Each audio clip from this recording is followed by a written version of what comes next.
Hey, all day two of making videos for you for World of Warplanes, and we're doing something a little different today to see which one you prefer. So yesterday's video was live commentary as I was playing, and today I've got a recorded video for you, and I'm going to walk you through everything that's happening there, and talk about some stuff as we go. But let me know which one you prefer. If you like one better than the other, if they're both terrible, or you just don't care which one the preference is, and that's fine. Again, H0 taking you through World of Warplane's birthday week, and trying to get again a 10,000 plus victory, 10,000 plus personal point victory, which is the hardest of the three options. Not terribly difficult if you know what you're doing, but still, of the three, it's the one you can't just get simply by playing. You do have to be purposeful about your gameplay and really make a dedicated effort to get there. And we're going to try that today in the Supermarine Attacker. So let's see what we got cranking here. It's a pretty interesting match. We have on our side a specialized Messerschmitt 329 and a specialized 262. So texture aircraft are specialized. I'm flying my Attacker, which I have upgraded but not finished. I haven't finished this line yet. Swift is another aircraft I would like to get a hold of. So, and we're facing off against Chain Lightning, Yak 15, and a Shooting Star as well. So, got all three of those things going. There's I think a little bit of heartburn in this line, what we would normally call the Spitfire line, right? And once you hit Tier 9 here, because you're out of Spitfires, and now you're into something different. And as long as you remember that you're not flying a Spitfire, you're going to be fine. But if you really love Spitfires, and we're hoping for a Tier 9 version of that, that's not what this is. It flies a little more like the LA line than it does the Spitfire line. And Spitfires and LAs are both hybrid aircraft. They can do a little B and Z and a little T and B. A little boom and zoom, a little turn and burn. Not super good at either, but they're hybrid aircraft, and that's exactly what the Attacker is. So you got to know that about it. If you try and fly it as if you were flying a Spitfire, you're going to need some, right? Like Red Deer, the Spitfire would have just made that circle, blasted that aircraft out of the sky, and moved on to the next one. But the Attacker is not going to be able to do that. You have to wait turning radius. So you charge on, and you pick a new target, which is some of what you would do with a boom and zoom. So, but other than that, it is a great plane, and again, if you do like the LA line, it should be right up your alley, and I do. It's one of my favorite lines. I like the ability of having both a little bit of turn and burn, a little bit of zoom and boom, because it allows me to pick my approach based on who I'm flying against, and hopefully have an advantage in those cases. So, and right now, the theme of this whole match is going to be situational awareness. Javo, I don't think, knew I was coming. He wanted to get that bomber out of the sky. He either ignored me or didn't see me. And he does a great job of here pulling a vertical loop. I'm pretty sure he hit his pneumatic control assist as well.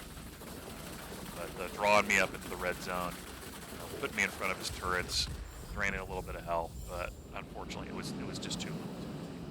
And the same thing with the guy at the P80 here.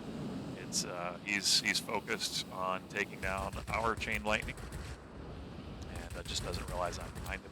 I've noticed, by the way, I don't know if you guys have, but if I'm behind someone and I pulse the guns, sometimes they don't recognize the danger until it's way too late. Like, when a bot's on you, they just hold down the trigger, and so eventually you figure out, oh, there's someone on my tail, I gotta go. If you just spray a little bit, pause, spray a little bit, do that pulsing action. Sometimes players don't realize that it's another player behind them until it's way too late. So already we're up a little bit thanks to the efforts of the 262 and 329. I'm caught checking the map and run right into a flag burst. Thankfully, the Supermarine Spitfire is robust as well. Again, it's a good all-around aircraft. And I've already been able to put 2 players on the sidelines, and I see the 3rd player down below. All right, we just captured this zone. He's low on health. He should be leaving. He's going to get AA'd to death here in a second, but I can help him along the way. And to use a little bit of those boom and zoom properties of the Supermarine. Just hit them there. And then a little brushing pass on the F-94. I really just want to preserve this zone since we're up 4-1, and in the name of this game at this point, we're up 4-1, take out the players, we're going to increase that margin. We just want to keep them pinned a little, keep them stressed, and make sure that they don't get a chance to recover so we can ride it out for victory. And along the way, continue to snip off personal points here and there in hopes of that 10-game advantage. So I'm going to head along to the next zone, see a bomber up high. And I see also the mills looking good. So So I'm trying to decide what to do here. Like, do I run into the zone, try and cap it? Do I run into the middle? The middle looks crowded, but it could be helpful there. And that's one of the downsides of having a very versatile aircraft is you don't have an assigned role, so you kind of need to know, have some feel for where you want to go next. In my case, I decide I'm going to risk it. I'm going to hit the booster. I'm going to climb. The P-80 was not aware of me last time. He may not be aware of me this time, and exactly the same thing happens. Again, just not in the center zone. You have to be super on your toes, as you guys probably know. And then I roll out and decide SU-9 on my tail is not a good idea. That's that situational awareness that I do have, thankfully, in this match of seeing the SU-9 and going, I do not want to bank left and have him bank in behind me. The bots never miss with those sniper cannons, as you guys well know. So, just don't want to put yourself out there like that. Alright, we got a bomber on his last legs. Alright, bombers are good at capping zones. We don't want him to take this zone back from us. Again, just make it a little more difficult. And then I see Jabo coming in again. And I'm not sure if he missed the pass or if he's just not familiar with really what to do. If he just got lucky with the first time with the up and over he pulled on me. But he tries to get into a turn fight, and that's not a great idea in any heavy, maybe other than the P61, excuse me. That's really the only one that's going to have the ability to do that very well. And even then, I'm not sure it can pull it off against the attacker. So rather than keeping straight, going into a shallow climb, how's that? And then the P-80 decides to go head on. And that's actually good. Those 650 cals are powerful. And I'm kind of watching the map. Like, is he going to follow me? I know he can outturn me. I assume he can. Most people build the P-80 for a maneuver build. And because it's so fast at tier 8, you don't really need to augment the speed any. But I'm a tier 9 plane. I'm betting he's in maneuver build. I'm just going to drag him over here and kind of see what happens. I've got buddies over here. My 262's over here. You know, I got some options for how to deal with this. So I'm going to drag him out, see if I can help capture a little of the zone, and then see what he does. And he's still on my tail. So I got to get him out to about 1,200, 1,300 meters boost, and then I'm going to up and over. And when I do that, he starts to maybe decide he doesn't want to do it, but then it's too late. He's already committed, right? And unfortunately, he probably just spotted the 262 on his tail. And I'm going to pause the video right here in just a second. I'm going to walk you through what happens. You see my wings tilt left? I start to bank left. I'm going to bank around on a pass and go back after him. And I realize something. I rotate my camera, and I look at the map, and I see what's happening behind me, and I realize if I bank left, he's going to bank left with me. And my 262 is also going to have to do a turn. And 262s do not do well in turns. They're a truck to fly, right? And so this is the kind of like minutia that you can get into a little bit. And in 1.x, in the earlier versions of World War Planes, this was a key thing that separated really good players from average players.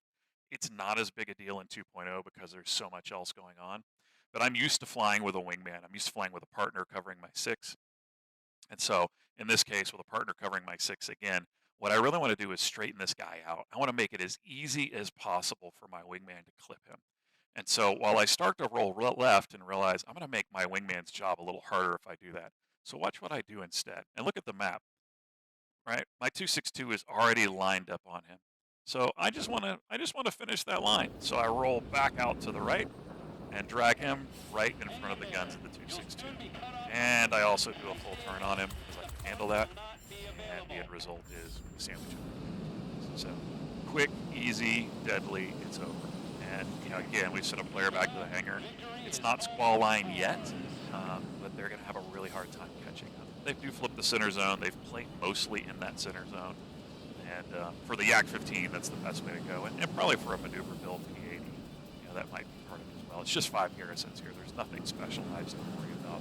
It's just a matter of flipping zones, but you got to keep flipping them. Always be capping, as B-Bat says, right? ABCs and football. So at this point, I'm trying to decide what I want to do next to kind of step on that gas pedal. The 262 dove in, try and take some shots at the chain lightning. I decide this 94 is an issue because I know it's a solid plane in the hands of a bot. Just has a lot of options in terms of tackling aircraft and also going after ground targets. And I know it can be dangerous if it's on my tail as well. So I'm just going to stick it to him and stick with it. I also know we're close to the end of the match. I've just rolled over 700 points on our team. We've got 100 to go. So, and I'm going to pull this guy into the vertical a little bit. Again, bots don't handle the vertical very well at all, so it's kind of easy to get them to shift off of you. So he's down, or he's going to go down here, and I have another decision to make. I'm looking at the map and going, we're up 4. I have 741 capture points. The game ends at 800, so we got 59 points to go. And this zone has only 40 capture points left. That means all I have to do is knock down 1 air defense aircraft, and I can flip the zone for us. And if I flip the zone for us, it's going to lock for 30 seconds, which means for the next 30 seconds, we're probably going to get 12 points every 5 seconds. So if you do the math on that, that's 6 rollovers in the 30 seconds. So you get points every 5 seconds, right? So I get 6 pips of points times 12 points. That's going to be 72 points. That's more than enough to close this match out. And so I decide, even though it's squall line, and even though there are 3 players in this zone, and even though my teammate is not near me, I'm going to go in here and see if I can flip this guy. Because if I can, it'll pretty much end the match right here. And so that's what I do. I dive in, especially seeing the Yak low on health. Now I know to my bottom left is the Chain Lightning. I know coming in behind me is that P-80, and I know I'm turning into his guns. But I'm making a bet here. I'm making a bet that I can take down this Yak-15 before the P-80 gets me. And I think that will seal the match for us. So I wouldn't normally make this play. Normally, I would have skirted the edge of the zone, maybe tried to take a new approach, or just ridden it out those last points. But this time, I'm going to be a little aggressive and see what happens. These are really comfortable guns on the Supermarine. You do get to keep the 420s from the Spitfire, right? And I do it. I get it. I have got us the zone. We're up 4 zones now. We might lose one in a few seconds, but I know this one's sealed, and I know they've got to now go to another zone and flip it. In the next, they got 30 seconds, right? They got to go somewhere else and flip another zone in order to have any shot at pulling us to a screeching halt. And I just don't think they're going to be able to do it. And as you can see, our points are continuing to rise right there. We're at 759 right now. So, of course, though, the problem is I now have a Chain Lightning and a P-80 both specialized on my tail. There's no getting out of this, and I know that. I'm kind of chuckling to myself. I'm just going to go up, wiggle a little bit, see if I can get away with it, but I'm guessing I'm not going to be able to. And there you go. That final burst was probably the XP-58, putting a 37mm round through the last vestiges of my plane. But we've done well. We've crossed the 10K mark by flipping that final zone and getting that final kill, and we've pretty much secured the victory. We're at 783. They've got 10 seconds to flip 4 zones, or at least, probably, at least 3 of them. In order to try and get a handle on this, and it's just not going to happen, right? So I feel pretty good about it, even though it was a sack play. It seemed to do the trick, and I thought it was worthwhile. So there you go. And of course, that will round out the match for us. Everyone did well. It seems like, there's some strategic decisions that probably could have gone better on both sides. But for both the teams, everybody contributed, pulled weight, tried to cap zones. We're kind of trying to fly to the strengths of their fighter. There was just a little bit more situational awareness on my team than on theirs, and I think that's probably what got us the victory. Just being able to send them back to the hangar a couple of times and reset their progress. So on my end, 11 shot down in the 1 sortie. I only died once. That was at the very end. We captured 3 sectors, and again, the number of sectors captured is often a good indicator of who's going to win the match, and how well you have really helped your team. If you've got 12 kills and 0 sectors captured, I'd rather trade that for a couple of sector caps and the victory. But that's the philosophy I take. It's winning first and everything else second, right? I'm really trying to get that W, even if it costs me a little bit on my marathon as I go through. In this case, though, it didn't. I got some progress towards the dailies. I got some progress towards the birthday events, and I got my very first 10K victory of the 5 that we need to round out this birthday week. So not a bad place to be, and certainly not a bad match at all. Showcases a little bit of the options you have with a Supermarine. You saw times where I did a roll and did some maneuverability stuff, and you saw some times where I just went straight boom and zoom on people. And honestly, because the Supermarine has a decent turn time, a decent maneuverability kind of built into it, I've kitted this one for speed for the time being, but I haven't locked any of that in. And more than likely, what I'm going to do is go and shift this a little bit. The engine itself is pretty incredible. So the cruise speed on the Supermarine Attacker is insane. 500 is pretty decent for tier 10, and this thing locks out at 573. So you've got a really solid engine is what that tells you. It tells you got good thrust. So I probably don't need the uprated engine module. I can probably ditch that. I will lose a little bit of that cruise speed, but in return, I can put on the lightweight power plant.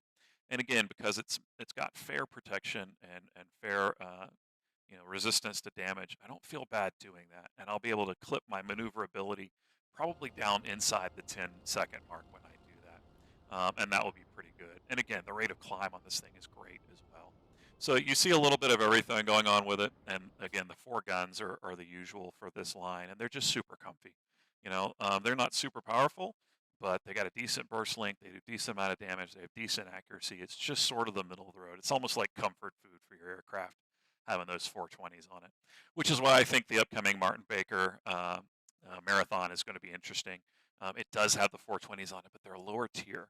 So we're going to have to see how that plays out in terms of its power level, because that does seem to be initially its weakness when you look at some of the stats that have been released for it. So we'll see what's happening with it. But in other words, a good match, good opportunities coming up to play some more, and you've got all week again to make some good progress in this. And hopefully you get a shot at doing that, because there are some really great prizes involved in these crates, and it'll definitely get you some gold, some premium, some free XP, all the goody goodies. So good luck, happy hunting. Hope you've enjoyed day 2 of H0's Humble Rumblings.